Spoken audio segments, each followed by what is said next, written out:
Hi guys, today I'm getting in conversation with someone extra special.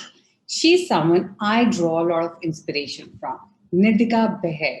She's an international best-selling author, India's leading life coach, and a holistic healer. She's won numerous international awards for her work in training, coaching, and consulting. She is truly a queen of comebacks and lives by example. Today, she's going to talk to us about her inspiring weight loss journey. So, without further delay, let's invite Nidhika. So, welcome, Nidhika. Thank you so much for taking the time out and talking to us. I am so glad, Tulika, that you are hosting me. It's amazing to be on your platform, even as a blogger, and I'm very fortunate that I'm having this opportunity to do this conversation with you. Thank you. Great. Thank you so much. So, Nidhika, one thing that has always inspired me about you is that you lead by example. You preach what you say, and you don't mind sharing your personal stories. In fact, you use your personal stories to inspire others, to support them, and help them in their own personal journey. Tell us Right. about it. So I think for anybody who's in my kind of a profession where you're helping people, guiding them, or trying to lead them, it's very important to have and share your personal stories because understanding life coaching from a theoretical point of view is very different than actually knowing it from a personal point of view. And something that I often talk about is my own journey of fighting clinical depression, which I did for 6 years, and that is what led me to actually becoming a life coach. Because if you were to go by my qualification, I'm actually studied finance, and I had a professional corporate career in the field of finance, and I gave all that up when I fought depression, and I chose to be in this field because I really believe that I wanted to make something meaningful out of my own life experience. And I believe in the phrase that you hurt, you heal, and you help. Yeah. And yeah, so that's where I come from. And as you rightly said, Tulika, and that's very kind of you to make that statement, that I do definitely try my best to share my personal examples and journey, because I think people get most inspired from motivational stories and inspirational stories like I did when I was fighting depression. So I try to do that as well. That's really, really, I think it's really kind because one is able to connect, as in, it's so easy to connect when you see and when you hear that the other person has had a very normal life, just like yourself, be it happy or unfortunately, when you're struggling in your own life. I think it really gives you that comfort. So Right. that's amazing. So while every aspect of your life is an inspiration, today I really want to talk to you about your weight loss journey. So you've lost Yes. 30 kgs by yourself without any professional help during the first lockdown, right? That's right. That's right. Tell us everything about it. I think we want to know everything. I think the first disclaimer I want to make is that after 30 kgs, I look like this. So definitely, I'm not at my end goal. But I did start off when I was 103. And literally, because I don't know, I think they have the saying that, healers and people in the life coaching profession tend to absorb other people's problems and negativities and they become fat. I don't know how much of that is true. I think mine was completely attributed to wrong eating habits, a completely wrong lifestyle. And I just want to accept it very openly. There is no fat genes that were at work. It's just that the habits were so bad. Although I kept justifying for the most part of my life, I was always plump even as a child. That कुछ genes में ही problem हुई सभी मोटे हैं हमारे घर में तो मैं भी हूँ.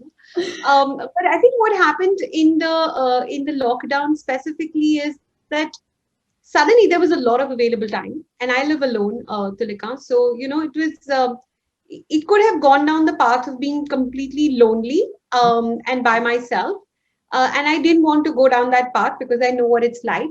And also, I wanted to show people that this is a time when you can use to better yourself in any area of your life. So whether it's your Right. relationship, you can use that time. Whether it's health, you can use the time.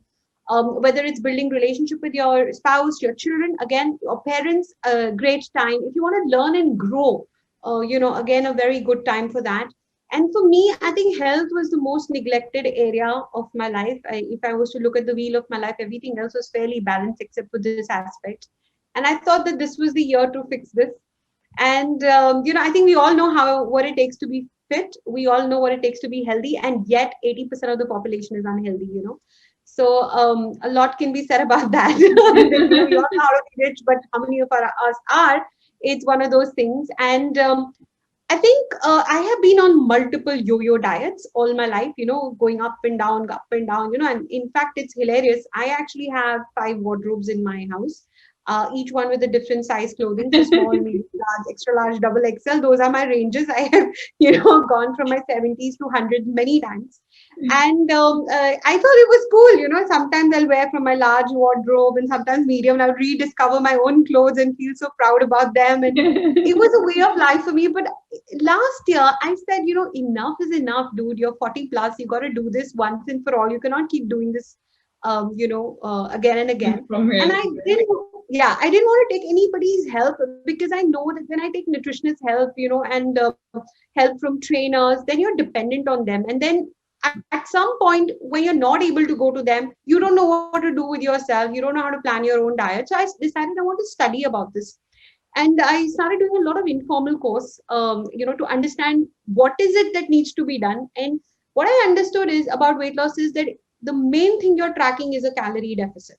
Okay. So in a layman's language, if I want to lose 1 kg of fat, I need to burn 7,700 calories.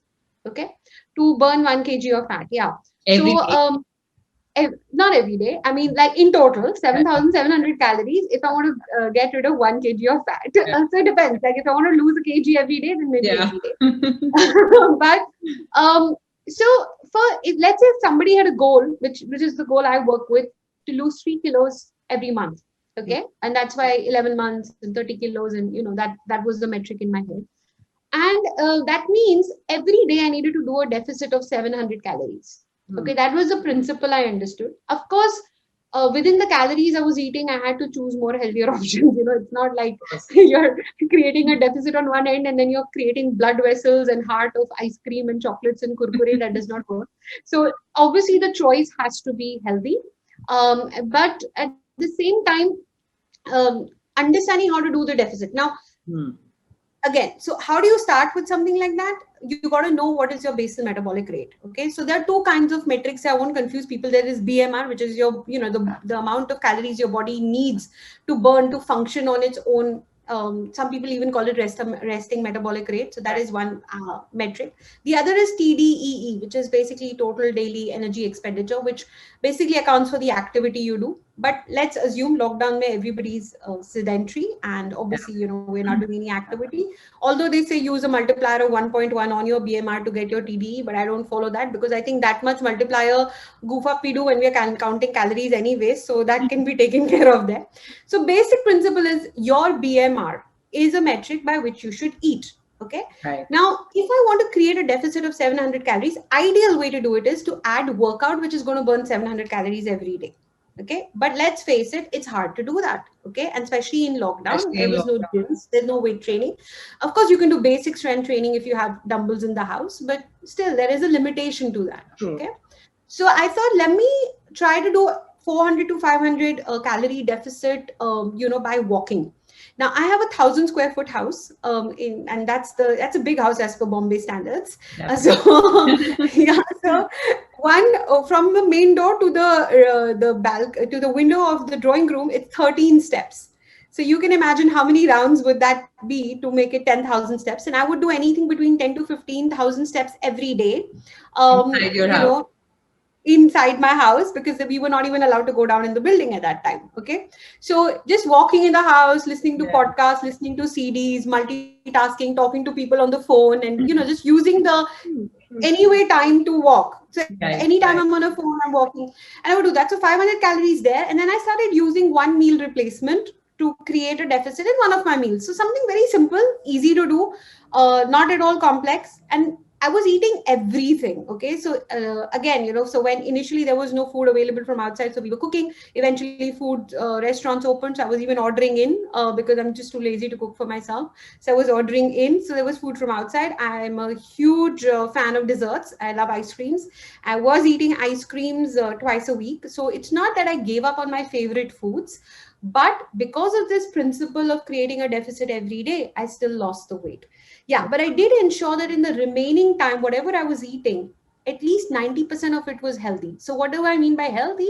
It needs to be whole food. So it's whole grains, no as much, basically foods with minimum or no preservatives, and Right. something which is very, very close to the way it's grown. Okay, so fruits and vegetables and whole grains, that would be a quinoa, brown rice, things like that.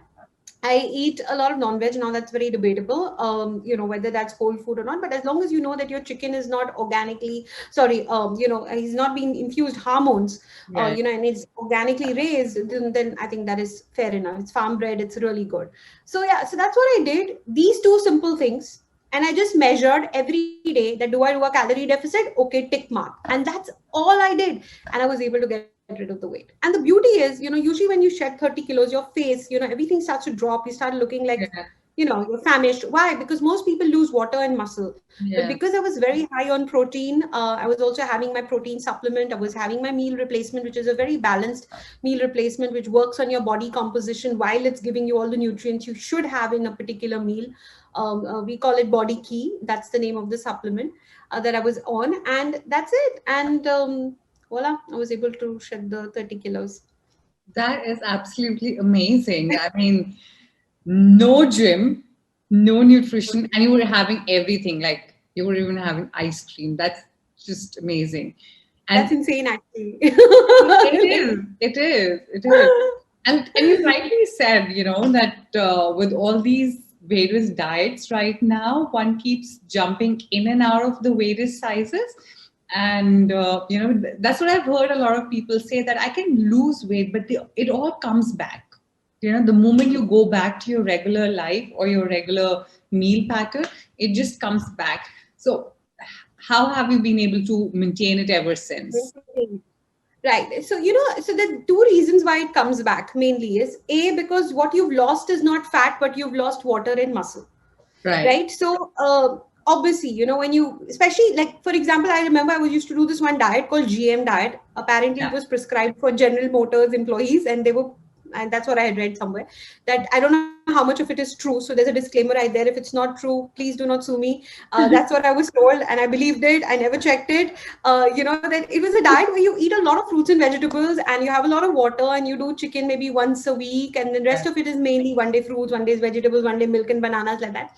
And it's so easy to lose weight with that diet, but when you stand on a proper, not just a weighing scale, a machine which measures your protein percentage in the body, Yeah. fat percentage, water, everything, you realize that you've lost a lot of water because Yeah. it's a diuretic diet. So that's not the goal. So that is going to come back, right? Even, for example, people fast for days, right, for religious purposes. Yeah. So they may shed 7 kilos, in that one month, but in the next month it will come back, right? Because Yeah. that's not healthy weight loss. Healthy weight loss is actually fat loss. It's not Yeah. weight loss.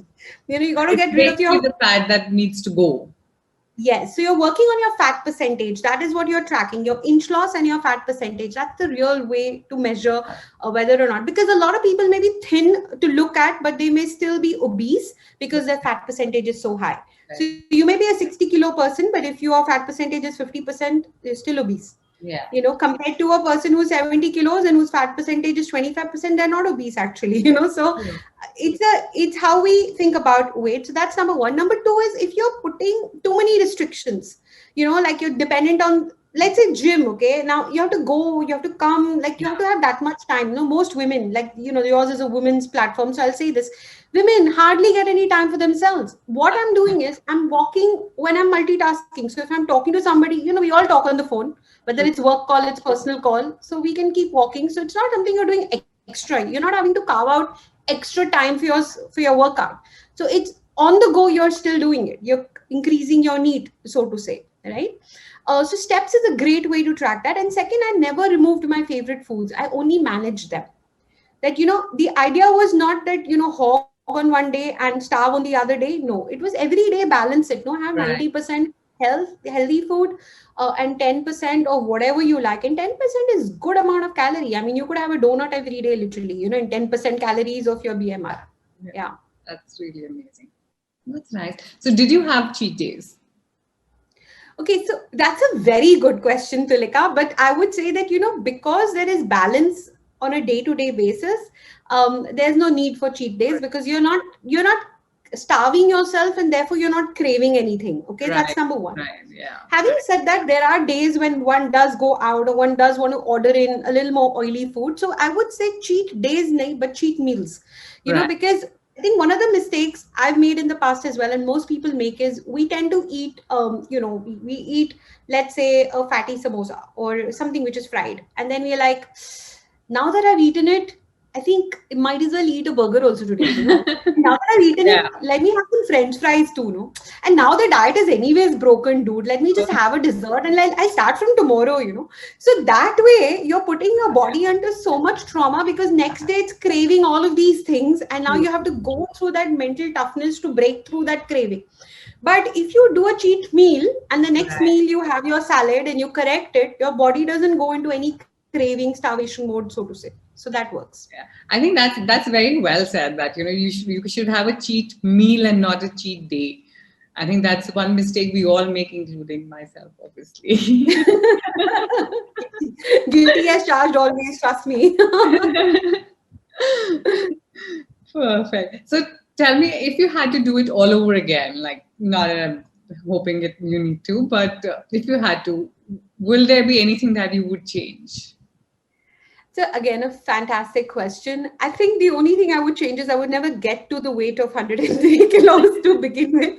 Because again, I think we don't, we are taught this food pyramid in class 10th, I believe, 9th or 10th, they teach us. But nobody makes you understand it's like you got to learn it up, you're going to get grades from it. But we don't understand the practical implication of it in our lives, The I think application part is missing. Yes, I think it's very important that our school teaches us about good nutrition, especially now because health is such a major issue that the world is dealing with. We are facing, forget about the COVID, we are facing a lifestyle, lifestyle diseases pandemic. Right. All of us across the globe. Yeah. So, and that can be corrected by correcting the food plate.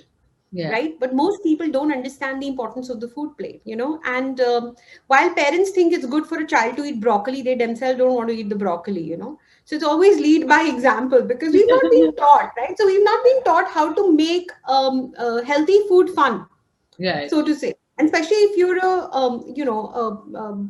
Delhi born and brought up Punjabi like me, then, we tend to eat all possible parathas and fried food and stuff. Like, it becomes a lifestyle. No, Sunday is all about puri aloo and all of that. So Absolutely. again, I don't know if your audience will understand so much Hindi, but you might have to put a little translators there. But basically, cheat meals. That's what I'm talking about. Like we're grown up like that, right? Yeah. So yeah, eating that kind of food. So let's say in a Western context, it would be croissants or having a lot of donuts every day or burgers and sandwiches. So again, the idea is there more? So again, a sandwich can be open-faced. It can have avocado. Your dressings can be a choice. A lot of people actually order salads in restaurants and they put so much dressing on it that it's no longer a salad, it's a dessert salad, right? So understanding these concepts, I think, is very important from a younger age. And if we do, we'll never ever be out of shape to begin with. And I always say, health is a vehicle, not a destination. It is something that, it's a process. We have to go through it on a day-to-day basis. It's the choices we make every day that determine it. One burger is not going to make you fat, but if you ate one burger every single day of your life for the next 1 year, oh my God, you're going to gain weight for sure. If you had one fruit today, if you chose a salad over a burger, you're not going to lose weight. But if you do it over a period of time, compound it over time, it's going to give you different kind of results. So again, I think the only thing I would change is I would make sure that I had healthy habits from a very young age. I would have never reached the 103 to begin with. But in the journey that I've made, I think I've done well. I think I've cracked it. I'm very happy about it. And I'm most happy because I've been able to maintain it now. It's been 6 months and without any difficulty, without pain, without any frustration. And I go to people's homes, I eat, out, I travel and I eat comfortably. I'm not like, putting, how people on diet are like, I'm going to eat this, I'm going to eat that. There's no drama like that. And I'm able to have a normal life and still keep my weight the way it is. That's really amazing. I do have a goal to lose another 10 though, I have to say, but I'm still at it. That is amazing. But it's become your lifestyle change, basically. It's a part of your life now. So it's going to be much easier to kind of get there. Tell me, do you think that your background and the fact that you work with people for their as a life coach, that's helped you in certain way to make this change and make this transition? Again, I think it's a brilliant question. I would say yes, and for two reasons. One is that, I think when we look at health, we look at it in a very singular way. But actually, what the food on our plate is only a portion of the health that we have.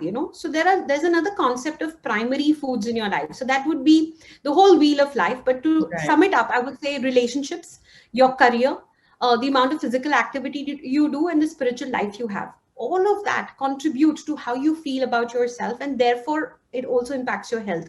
Again, I think we all know about mood and food connection, right? So if your mood is Absolutely. up and down, we all end up hogging, binging, all of that.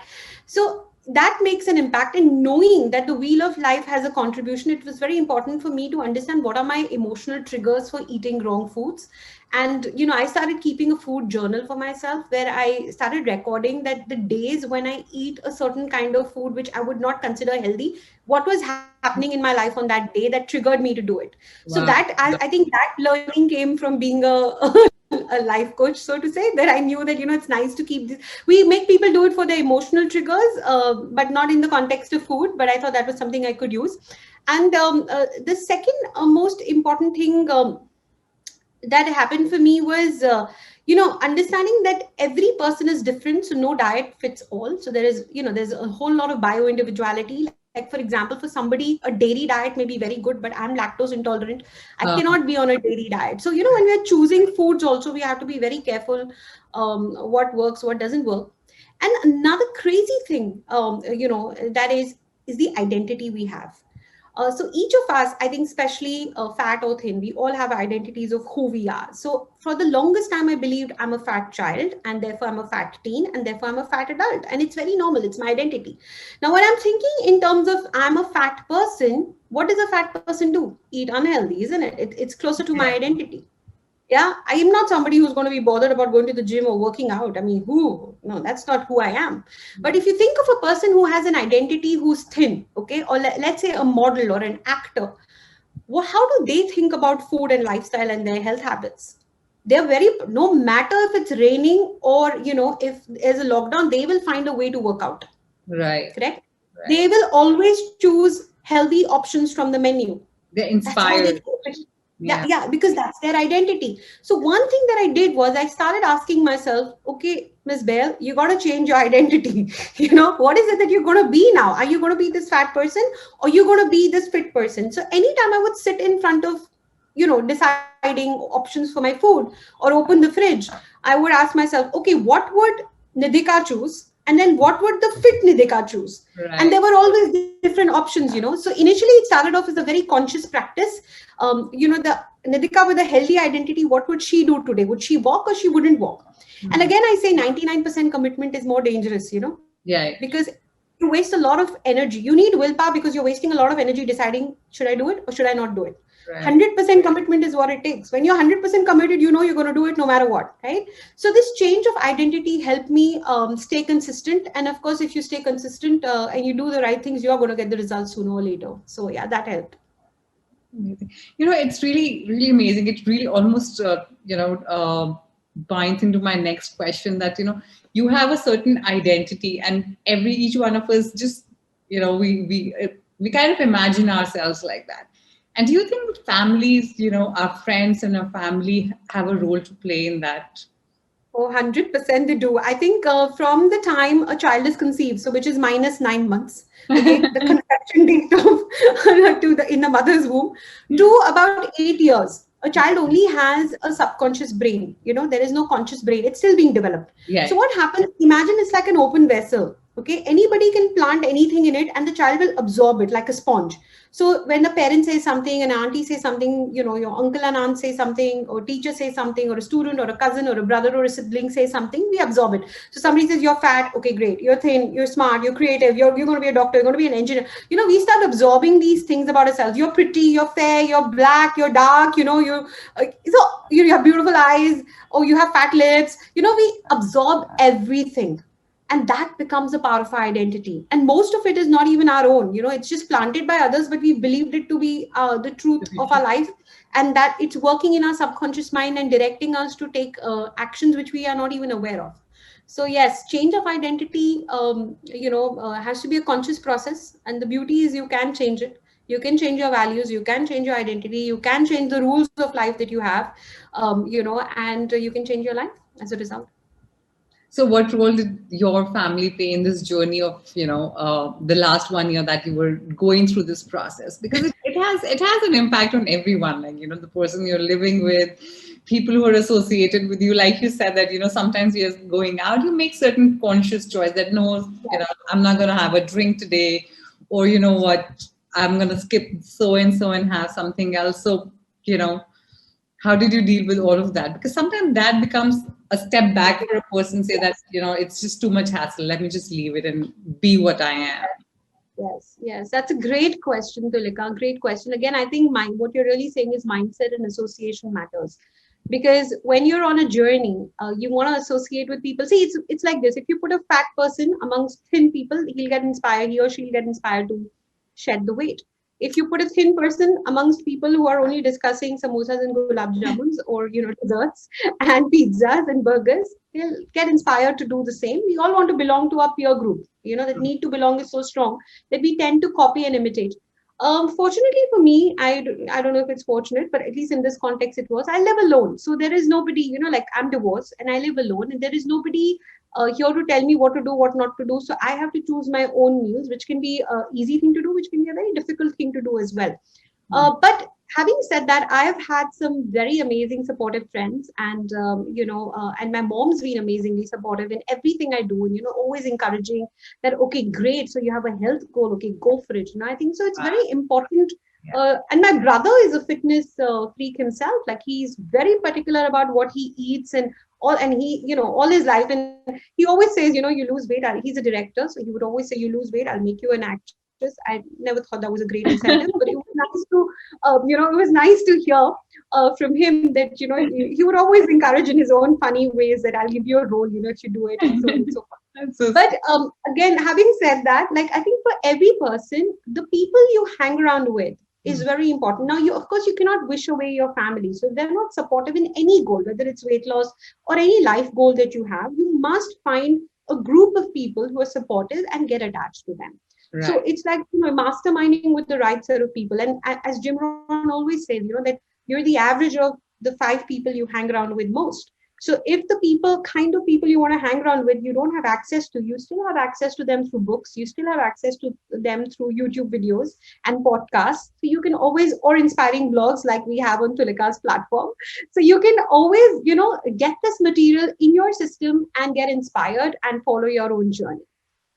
That's very well said. Actually, that's true, and probably why our parents from the very beginning really kind of are very particular about knowing that who are we hanging out with, who are our friends, and the peer group that we have. I think it makes a lot of difference on, like you said, where we land and where we see ourselves. Yes, that's right, Tilika. Birds of the same feather flock together. That's what we've heard as children, isn't it? So. That's true. That is amazing. Thank you so much, Nidhika. This is really nice, and I hope a whole lot of us take inspiration and have and it helps them in their weight loss journey, just the way it has helped you. Thank you so much, Tilika. It's my absolute pleasure. And I would just say, if I was to really sum it up for everyone, I would say your health is in your hands. And, this is the time to take control of it, because we've seen across the globe what a pandemic of lifestyle diseases we're all dealing with. And simple thing, calorie deficit, exercise, and I say 10,000 steps, easy to do. You can do it at home. You don't need to step out for it. If you have a luxury of walking the garden, definitely do that. I'm not against gym. So if you can go to the gym, definitely do it. But, if you can stay consistent, at least do some basic strength training. You can even use water bottles to do it. 2 liter water bottles to do it at home at least 3 times a week.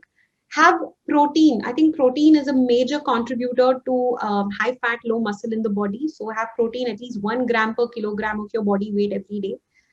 Have a meal replacement and cut some calories there, and definitely have your supplements, because today, whatever said and done, the food quality is not good, and we do not get the right nutrients from the diet we take. So we must give our body, otherwise our bodies will be made of desserts. Imagine an artery made of ice cream and donuts and pizzas and burgers rather than fruits and vegetables. So it's very important we keep this pyramid of health in mind whenever we are making food choices.